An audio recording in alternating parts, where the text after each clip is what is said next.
సాధారణంగా మనలాంటి ఒక సామాన్య మధ్యతరగతి వాడికి అప్పు అంటే అదొక భయం. మెడకు చుట్టుకున్న ఒక గుదిబండ, రాత్రిపూట నిద్ర పట్టనివ్వని ఒక తీవ్రమైన టెన్షన్. అప్పుల పాలైతే పరువు పోతుందని, జీవితం నాశనమవుతుందని మనం భయపడుతూ ఉంటాం. కానీ మ్యాక్రో ఎకనామిక్స్ అనబడే స్థూల ఆర్థిక శాస్త్ర పరిభాషలో చూస్తే ఒక దేశాన్ని నడిపించే ప్రభుత్వానికి అప్పు అనేది ఒక అద్భుతమైన ఆయుధం. దేశ భవిష్యత్తును మార్చేయగల ఒక పదునైన వ్యూహం. ఎన్నికల సమయాల్లో దేశం అప్పుల పాలవుతోంది, నాశనమవుతోంది, విదేశాలకు తాకట్టు పెట్టేస్తున్నారు అని ప్రతిపక్ష నాయకులు, ఆర్థిక శాస్త్రంపై అవగాహన లేని వాళ్లు చేసే విమర్శల్లో ఎంత నిజం ఉంది అనేది మనం లోతుగా ప్రశ్నించుకోవాలి. అసలు నిజాలేంటో, అప్పుల వెనుకున్న అసలు వ్యాపార వ్యూహాలేంటో, ప్రపంచపటంలో మన స్థానం ఏమిటో అత్యంత స్పష్టంగా ప్రతి ఒక్కరికి అర్థమవ్వాలి. టాప్ 10 ఆర్థిక వ్యవస్థల్లో అతి తక్కువ అప్పు ఉన్న దేశం మన భారతదేశమే. ఇది ఆశ్చర్యకరంగా ఉంటుంది. అగ్రరాజ్యమైన అమెరికా అప్పు ఏకంగా $38 ట్రిలియన్.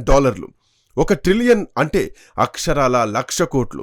అట్లాంటిది అమెరికా అప్పు $38 లక్షల కోట్ల అంటే దాన్ని మన భారతీయ రూపాయల్లోకి మారిస్తే లెక్క పెట్టడానికి క్యాలిక్యులేటర్స్ కూడా సరిపోవు. ఇక ప్రపంచానికి వస్తువులను ఎగుమతి చేస్తూ పెద్దన్నలా ఫీల్ అయ్యే చైనా అప్పు $14 ట్రిలియన్ ఉంది. టెక్నాలజీలో ముందంజలో ఉండే జపాన్ జనాభా 12 కోట్లు మాత్రమే. కానీ ఆ దేశం నెత్తిన ఏకంగా $8.6 ట్రిలియన్ అప్పుంది. ఒకప్పుడు ప్రపంచాన్ని ఏలిన యూకే, యూరప్లో కీలక దేశమైన ఫ్రాన్స్ చెరో $4.1 ట్రిలియన్ అప్పుల ఊబిలో ఉన్నాయి. Germany $3.3 trillion, Canada $2.6 trillion, Brazil $2.3 trillion అప్పు ఉంది. ఇప్పుడు వీటన్నింటితో పోలిస్తే మన భారతదేశం అప్పు ఎంత ఉందో చూడండి. 140 కోట్లకు పైగా అపారమైన జనాభా ఉన్న మన దేశం అప్పు కేవలం $736 బిలియన్ మాత్రమే.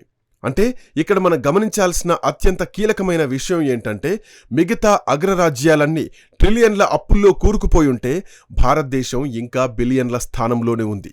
1 బిలియన్ అంటే 1 ట్రిలియన్లో కేవలం 1000వ వంతు మాత్రమే అన్న కనీస లెక్కలు తెలిస్తే, అమెరికా అప్పుతో పోలిస్తే మన అప్పు సుమారు 50 రెట్లు తక్కువ అన్న వాస్తవం కళ్ల ముందు కనిపిస్తుంది.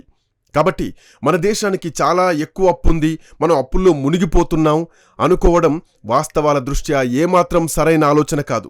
అభివృద్ధి చెందిన దేశాలన్నీ ఒకప్పుడు, ఇప్పుడు కూడా భారీగా అప్పులు చేసి ఆ డబ్బును దేశ మౌలిక సదుపాయాలపై పెట్టుబడిగా పెట్టి ఆస్తులు సృష్టించి పైకొచ్చినవే అన్నది ఆర్థిక నిపుణుల మాట.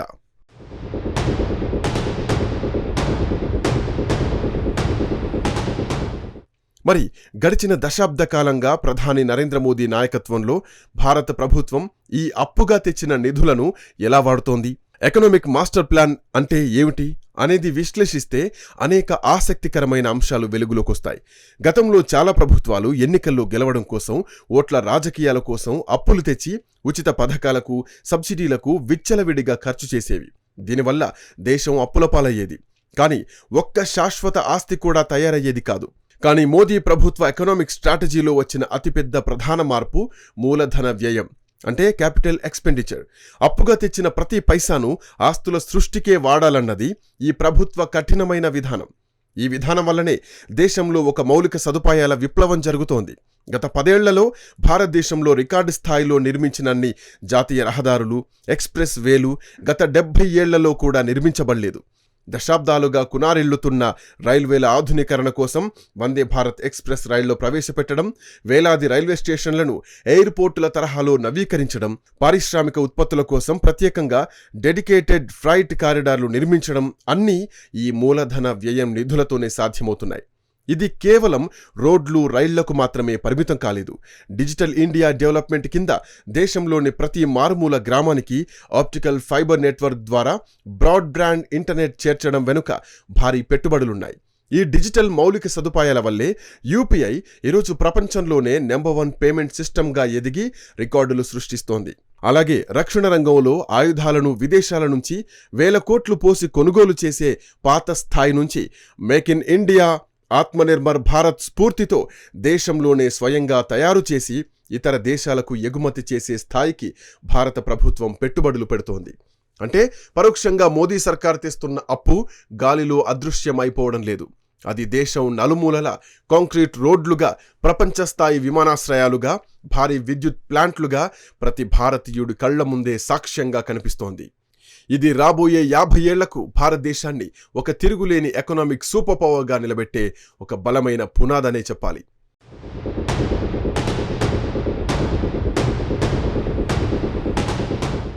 ఒక పక్క లక్షల కోట్లు అప్పులు చేస్తూ అత్యంత వేగంగా డెవలప్మెంట్ చేస్తున్న ప్రభుత్వం, మరోపక్క ఆ అప్పులు పరిమితి దాటిపోకుండా శ్రీలంక లేదా పాకిస్తాన్ దేశాల్లాగా మన దేశం కూడా దివాలా తీయకుండా ఉండేందుకు సమాంతరంగా కఠినమైన చర్యలు, ఒక రకంగా చెప్పాలంటే ఆర్థిక వ్యవస్థకు రిపేర్ వర్క్స్ కూడా చేపడుతోంది.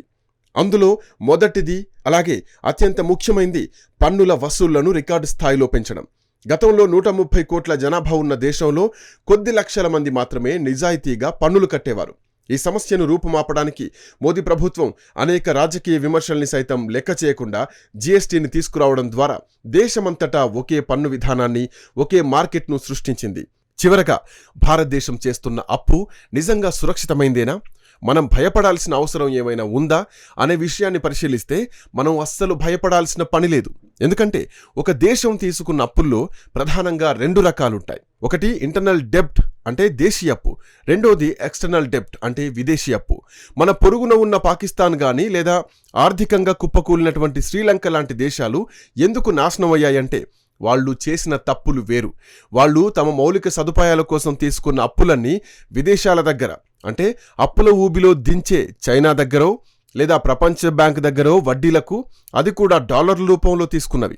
అంతర్జాతీయ మార్కెట్లో డాలర్ రేటు పెరిగిన ప్రతిసారి వారి అప్పు ఆటోమేటిక్గా అమాంతం పెరుగుతుంది. ఆ అప్పు తిరిగి కట్టలేకపోతే ఆ దేశ భూభాగాలను, పోర్టులను చైనా లాంటి దేశాలు క్రూరంగా ఆక్రమించుకుంటాయి. కానీ భారత్ విషయానికొస్తే పరిస్థితి భిన్నంగా ఉంటుంది. మన దేశం తీసుకున్న మొత్తం అప్పుల్లో దాదాపు 95% పైగా అప్పు కేవలం ఇంటర్నల్ డెబ్ట్ మాత్రమే. అంటే మోదీ ప్రభుత్వం తీసుకున్న అప్పు ఏ ప్రపంచ బ్యాంక్ దగ్గరో చైనా దగ్గరో కాదు, మన దేశంలోనే ఉన్న reserve bank of India, state bank of India లాంటి ప్రభుత్వ బ్యాంకులు, ఎల్ఐసి లాంటి బీమా సంస్థలు, పిఎఫ్ ఖాతాలు నిర్వహించేటువంటి ఈపీఎఫ్ఓ సంస్థలు, అలాగే మన దేశ ప్రజలు పెట్టుబడిగా కొనుగోలు చేసే ప్రభుత్వ బాండ్ల ద్వారానే భారత ప్రభుత్వం అప్పులు తీసుకుంటుంది. దీనిలో ఉన్న అత్యంత ముఖ్యమైన భద్రత ఏంటంటే ఈ అప్పంతా విదేశీ మారక ద్రవ్య రూపంలో కాకుండా పూర్తిగా మన భారతీయ రూపాయల్లోనే ఉంటుంది. డాలర్ విలువ పెరిగినా తగ్గినా మన అప్పుపై ఎలాంటి భారం ఉండదు. ఇది పూర్తిగా దేశీయ అప్పు కాబట్టి అంతర్జాతీయ ఒత్తిళ్లు మనపై పనిచేయవు. మన ఆర్థిక సార్వభౌమాధికారానికి ఎలాంటి ముప్పు రాదు. విదేశీ అప్పుల వాటా మన దేశంలో చాలా నామమాత్రంగా ఉంటుంది. కాబట్టి మన దేశ అప్పు అత్యంత భద్రమైన, సురక్షితమైన జోన్లో ఉందని ప్రపంచ బ్యాంకులు సైతం ధృవీకరిస్తున్నాయి. ఆర్థికవేత్తలు ఎప్పుడూ ఒక దేశ అప్పును కేవలం అంకెల రూపంలో చూడరు. దాన్ని ఆ దేశ జీడీపీతో పోల్చి చూస్తారు. దీన్నే డెట్ టు జీడీపీ రేషియో అంటారు.